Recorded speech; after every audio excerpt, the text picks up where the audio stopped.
guys, Cork here again.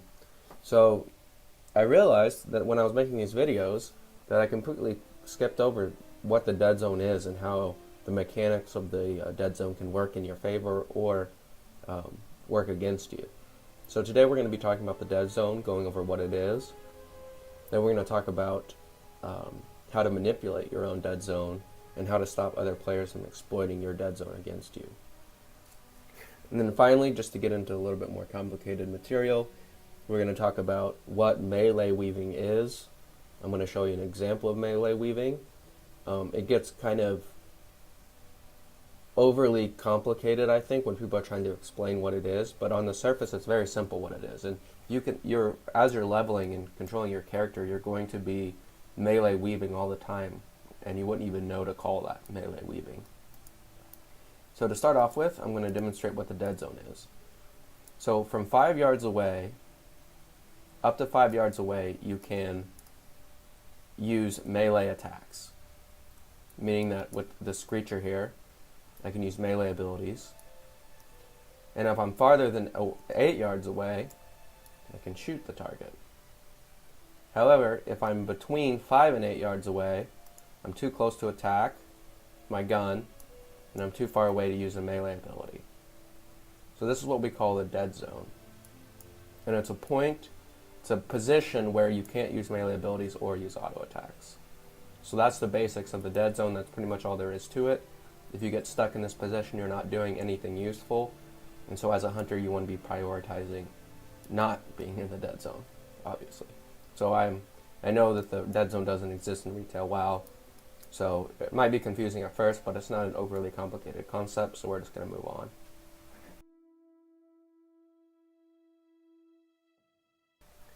Now, something that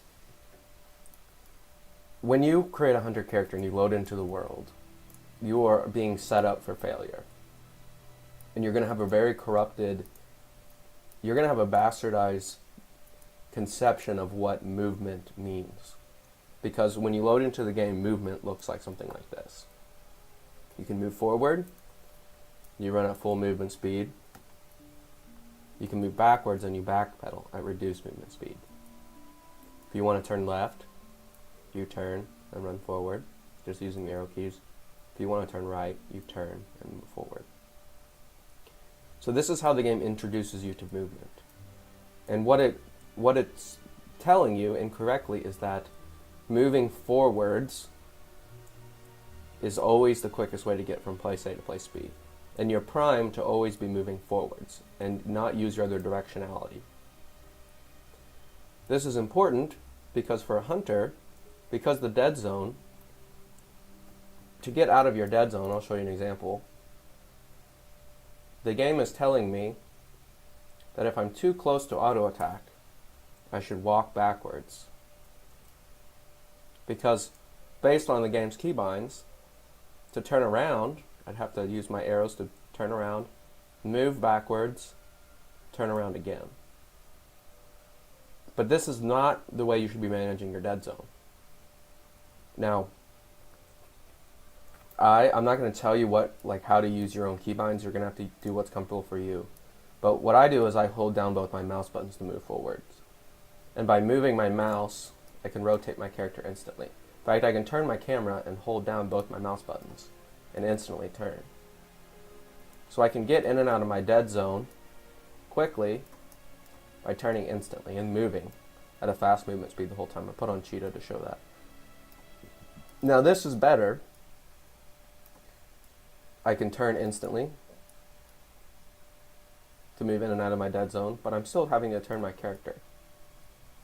Now there's something that you'll find in your key bindings menu called strafing. And I'll show you what strafing is. So rather than turning like this, you can move left or right by using left strafe or right strafe.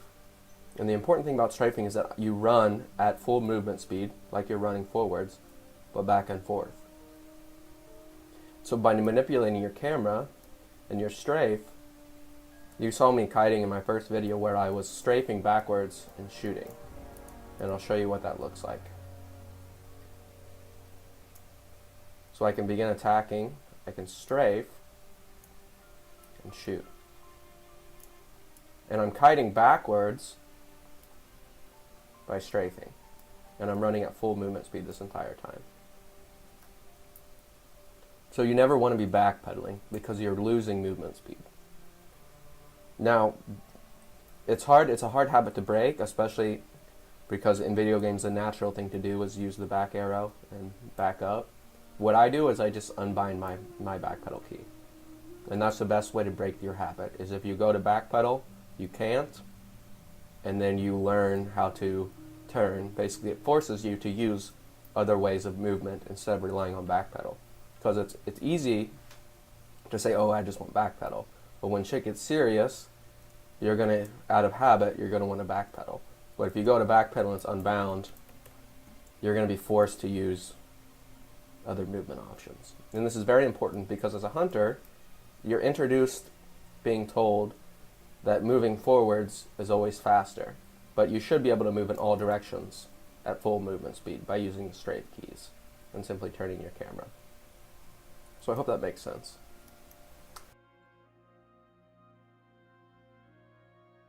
Okay, so now that we've kind of talked about movement and how movement kind of changes your perception about how to play the hunter class specifically, I'm going to bring up an example of a poor decision making when it comes to using your dead zone. And the reason that this is sort of a gameplay artifact is because this used to be very common in guides or in old PvP videos.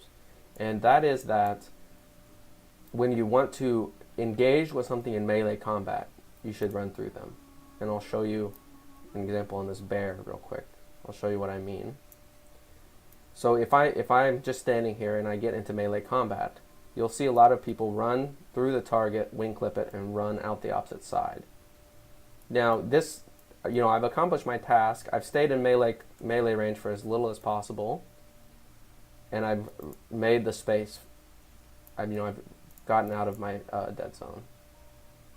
Now, the reason that people will do this in PvP, my pet needs to get aggro real quick so I can demonstrate, is that let's pretend that I'm being ran through. Now, back in the old days when this would happen, someone runs through me, I would turn to try to follow them. So they run through me, I turn, and then chase them. But the problem with this is that this relies on someone else keyboard turning. This relies on somebody else keyboard turning to be effective. And you never want to rely on another player being bad. And if they are a poor player, they have poor movement. Having poor movement doesn't necessarily mean you're a bad player. You're just not playing as optimal. Is that by running through a target, you'd have to cover 16 yards to get from auto shot to auto shot. So I'll demonstrate on this owl beast again to show you what I mean. I'm gonna let my pet tank him. Sorry, these hills make it for poor videography. I'm gonna bring it back to me so I can show you. So I'm gonna stand at the minimum of my auto shot range. So this is about my minimum. And to get to a position where I can shoot again by running through, I have to get to the target 8 yards and then to the other side 8 yards. So what you want to be doing instead is straddle your dead zone. And what I mean by this is that if you're going to be in melee anyway, you want to get to the minimum melee range and strafe out. You don't want to backpedal, you want to strafe out. And so by going from 8 yards auto shot to 5 yards melee to back to 8 yards auto shot, you only have to cover 6 yards total rather than 16 by running all the way through the target. So this is just another little tip for helping you manage your dead zone. That it's better to straddle your dead zone by dipping in and out rather than moving through the target to make space. And this is going to be really important in PvP combat against warriors who are trying to hamstring you and you're trying to wing clip them. Because if you enter into melee combat and they hamstring you, you're going to have to try to walk with hamstring back out to the 8 yards rather than dipping in and out. And with abilities like deterrence, basically covering your ass while you're in melee combat, improved wing clip to immobilize them, or counterattack to immobilize them. Basically, you can dip into your dead zone, immobilize the target, and then strafe away or move away. Basically making the space while covering as minimum minimum amount of ground as possible. Okay, so when it comes to managing your dead zone in PvE, it's going to be the onus is going to be on you to control the space between you and your target, and it's something you're going to get very comfortable with very quickly. But this is completely changes when it comes to PvP, because good players know that the best way to defeat you is by exploiting this area where you can't do anything, right? You can't auto attack with melee, you can't use melee abilities, and you can't use your range abilities either. So there's going to be a constant power struggle on maintaining distance between you and your target. And if you go watch my talent tree video, I talk a lot about some of the tools that you have if you find yourself in melee combat. You never want to be in melee combat. You always want to be at range. However, because it's a power struggle between you and the player you're facing, you're going to find yourself in melee combat. And it's always beneficial to be using melee abilities when you're in melee combat. So being in melee sucks, but it's not the worst thing. The worst thing is being trapped in your dead zone. And the earliest experience you're going to get with this is frost mages who either blink into your dead zone or slow you and get into your dead zone and frost over you. And it's going to be very frustrating because they're going to be standing 6-7 yards away from you. You're going to be completely helpless while they channel their frostbolt or whatever they might be doing. And I don't want to go through all your melee abilities because you'll have time to mess around with them as you level. But I do want to talk about 2 ways to break out of the dead zone that you might not think of that's going to be very useful. The first one's going to be scattershot. And the reason that scattershot is so powerful is because it doesn't have a minimum range and it doesn't have a dead zone. So if you find yourself dead zoned, see, I can't use my auto shot here, target too close, and I can't wing clip him or raptor strike him, but I can scattershot from any range. And this is going to give you the time to disengage if you need to. Now, the 4 seconds from disorient from scattershot is not a large amount of time. So what you want to be doing is either using it to set up a trap on the target,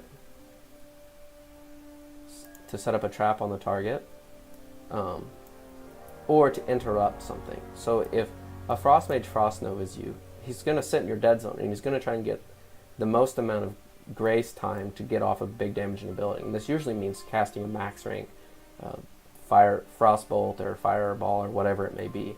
And you can wait for him to channel for a second or 2, and then you can pop him with the scatter shot. So you're going to get the 4 seconds of disorient, but you're also going to waste the time he spent channeling that ability before you interrupted it. So that's just one functionality of scatter shot that makes it so important in PvP. Now the other thing is grenades. And I usually go engineering. You don't have to go engineering if you don't want to. Important to note that engineering, you can make your own bullets, and you can trade them in for arrows as well. So that's just another benefit. But you get something called grenades or bombs or whatever you're using, and these do not have a minimum range. And they actually have a 3-yard range, which is the exact range of your dead zone, or 3-yard radius, I should say. And so you can use these similar to scattershot while you're dead zoned. So, the dead zone means that your character can't do anything, but you can use consumables or items to mitigate your loss when you're stuck in a dead zone. And I'll just demonstrate using an iron grenade while I'm in the dead zone. So it's as simple as this. Something for you to do, way to CC the target for you to get out of your dead zone. So it's pretty simple, just something to keep in mind that there's some ways of mitigating your dead zone, and the best hunter players are going to be the ones that are prepared with engineering trinkets and know how to use their scatter shot to mitigate that exploitation. One last note about specifically against mages or other casters who have channeled abilities. When you feign death, they drop the target. They drop their focus on you. So if they're casting a fireball on you while you're in your dead zone, right before it finishes casting, you can feign death and they'll drop target on you, and it'll actually interrupt their cast. So if you scatter shots off on cooldown, or you don't have any more iron grenades left, one thing you can do to jack with them trying to mess you up is just by feigning death, and they'll have to start recasting whatever ability they were going to cast.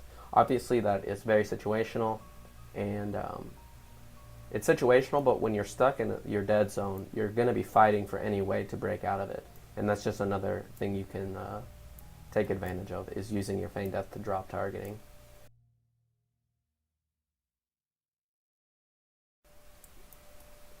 So the last thing I want to talk about, the last topic I want to cover for today's video, is something that gets referred to as melee weaving. If you haven't seen my video over auto shot, timing, and kiting, it would be a good chance to review those because I'm going to be breezing past that to focus more on what melee weaving is. Now, melee weaving, when oftentimes when it's trying to be explained, it gets too complicated. Like, people try to over-explain it or pretend like it's some secret functionality that hunters have that is not easy to understand. And it's very easy to understand.